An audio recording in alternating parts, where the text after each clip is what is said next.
Okay, so I was on everybody's real website to avoid paying for Crunchyroll, and then I encountered the 10th most trending anime at the time. My status as an assassin obviously exceeds the heroes. So I thought to myself, do people actually be watching these anime with these long ass names? Names like the world's finest assassin gets reincarnated into another world as an aristocrat, or my stepmom got stuck in the washing machine so I had to.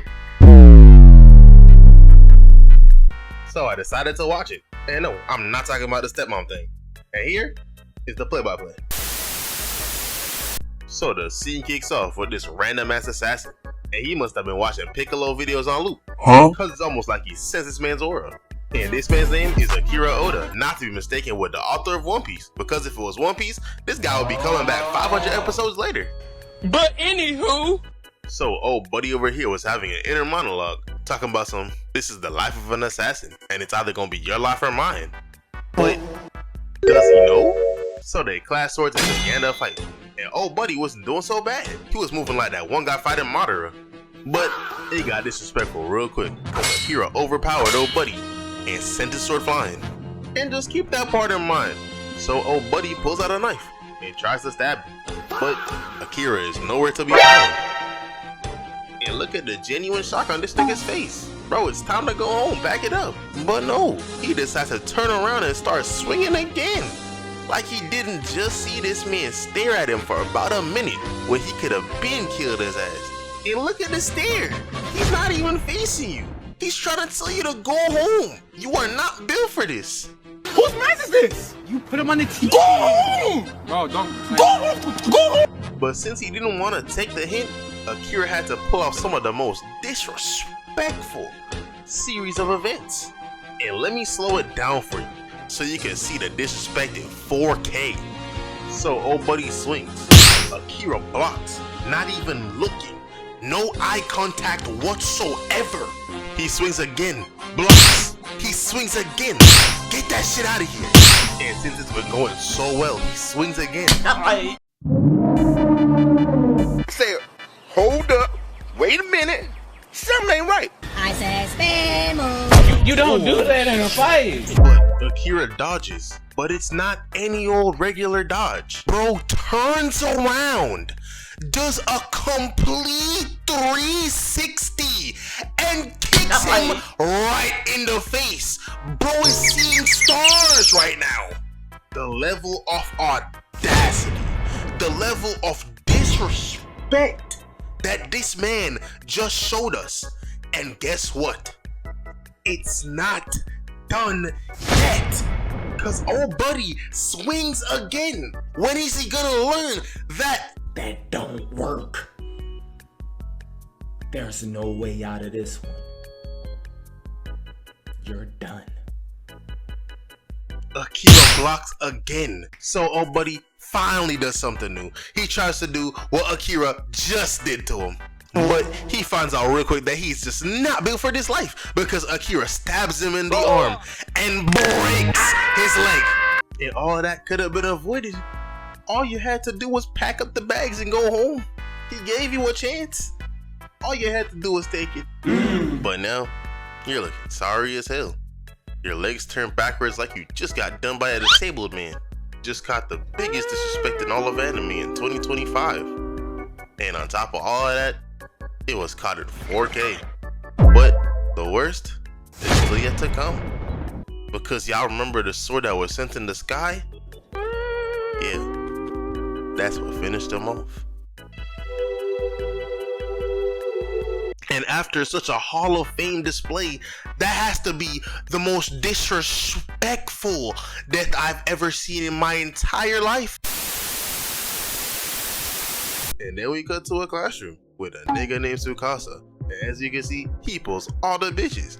But buddy over here, he must be taking notes, because absolutely none of these girls are looking at him at all. And then we see the camera go over to another kid. And hold up, ain't that Akira? So that means that old buddy got beat up by a high school student. Man oh man, whatever happened to Shane? But we see him at his table, reading manga. He must be trying to catch up to One Piece. But who finna tell him he's not finna catch up? So my boy Nanase shows up, trying to tell him the same thing that I just said. And the scene goes something like this. Hey big bro, you know you never finna catch up to this hoe, right? Nah bro, I'm finna catch up to this hoe within like 2 months. Nigga, you not able to catch up to this hoe in 2 years. Fuck you talking about? Nah bro, for real, I saw it online. If you watch 2.5 episodes a day, you could catch up to One Piece in 4 months. So if I double that and watch 5 episodes, nigga, then there you go. Nigga said 2.5 episodes. So nigga, you finna watch half an episode? Bitch, get the fuck out my face, nigga. Sorry you had to see that. And that interaction may seem normal at first, but that was the first time of this entire semester that anybody has spoken to Akira. This man has been in the background his entire life, and that was the first time he had a conversation with somebody in his class. Literally nobody in the class knew who that guy was or ever spoke to him. Who the f is that guy? But before we could even begin to feel sad for him, the typical isekai powers kicked in, moving the main character to a faraway land, just like your regular isekai. But the author was feeling a bit spicy today. He added a little bit of salt to the meal because he decided to warp every single person in the class instead of just the main character. And all of this was done by the king because he believes that the hero is in this class. So he had to check every single one of their stats just to make sure. So after checking the stats, they decide that Tsukasa is the real hero because his stats far exceed anybody else. But what they don't know is my boy Akira's stats far exceed his. But my boy Akira had a strong feeling that this was just a trap, so he decided to use one of his new skills, Conceal Presence, and hide away from everybody in plain sight.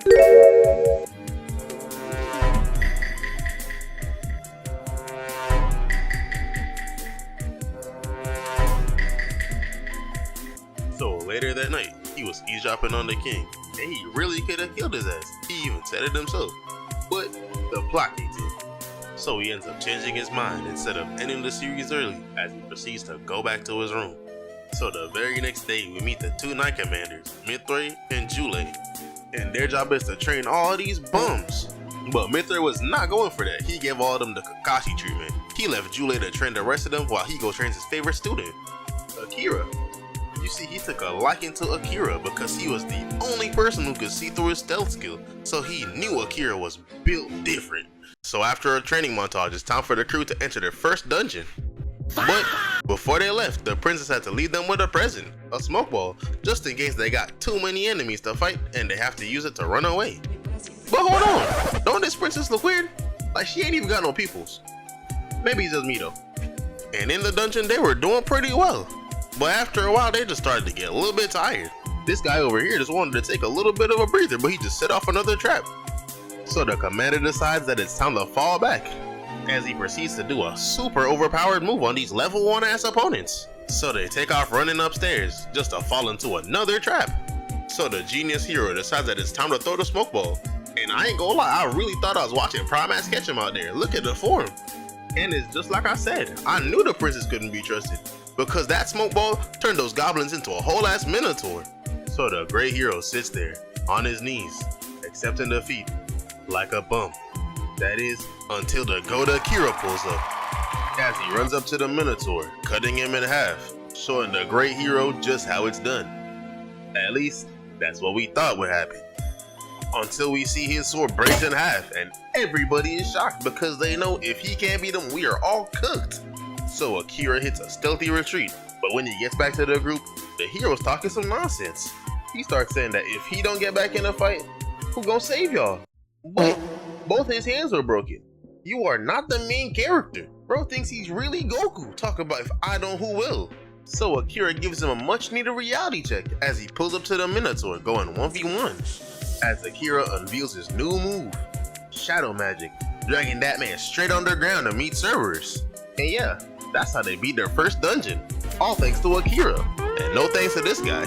So when they get back from the dungeon, Mithra is showing even more favoritism towards Akira because he gives him the hero sword that he stole. He stole this from his own kingdom just to give to Akira. Bro is moving like prime Bonnie Blue right now. Absolutely no shame at all. Oh, maybe I do need to find God. Then again, sounds better than finding God.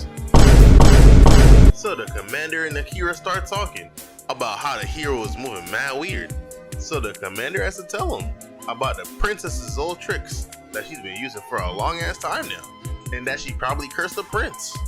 So Akira wastes no time pulling up on the princess, and he does not care if she's royalty, cause he pulled up on her with a sword through her throat, threatening to end her life at any moment. But once again, he doesn't want to end the series early, so he ends up breaking the crystal, freeing the hero from the curse. So the following day, we see Midray on the ground, lying down taking a nap, but I wonder what he got ketchup under him for. Oh yeah, that's right, he's dead. So now everybody's accusing Akira because it was his sword that was inside the commander. Pause! I'm like, what did I just say? And it seems like everybody forgot that his sword broke when he was fighting the Minotaur, you know, saving their lives.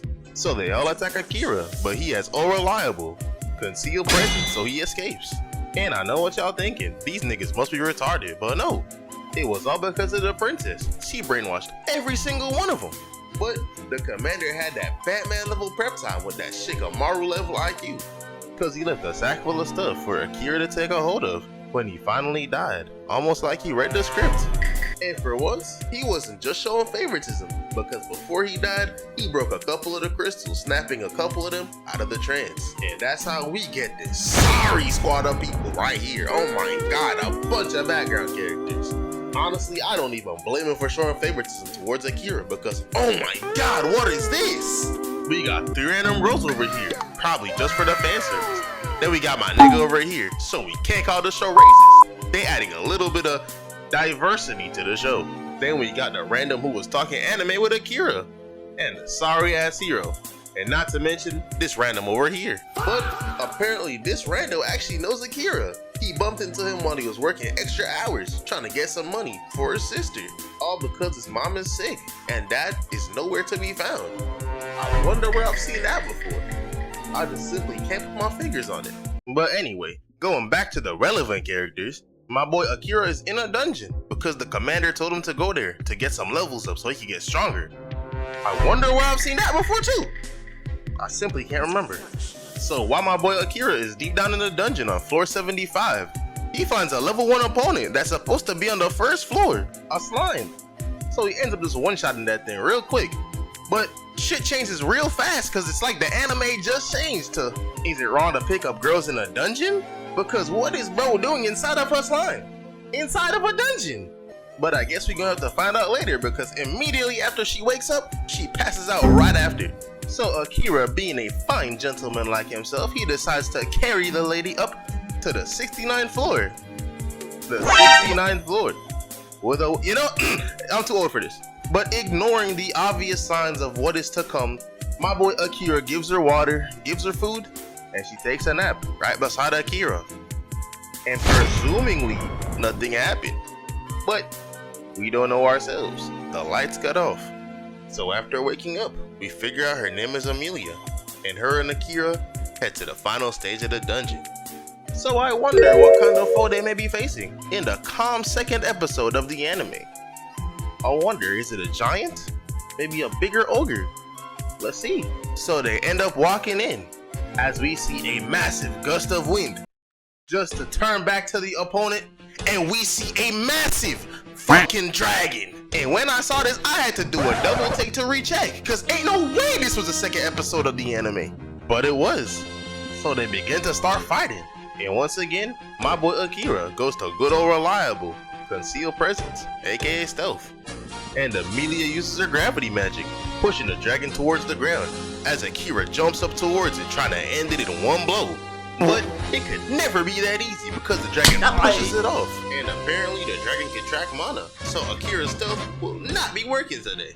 So seeing as his moves don't work, he resorts to his only other move, shadow magic, moving like prime Naruto, shadow cloning Rasengan. But just like Naruto, he's unpredictable. See that shadow move he just used? It was just a fake. So he could jump off the top rope, hitting him straight in the eyes, just like I'd have done for real. And that was the end of the dragon. And honestly, that shit felt way too easy. But then we find out the dragon isn't even a dragon. It's just a cat using a transformation skill. And now that makes so much more sense.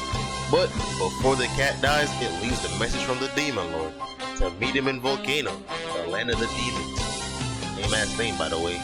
So now the cat can die in peace. But there's an issue. Akira does not want to kill him, but there's no way to leave if the cat doesn't die. At least, that's what we thought. Until Amelia tells us there's one other way to make a monster pack. And without hesitation, Akira agrees, as he proceeds to name the cat Knight. So Akira enters Knight's soul. And I ain't gonna lie, Knight was beating his ass. Even hit him with the Minato treatment, straight out of Naruto. But he had something Minato just didn't have.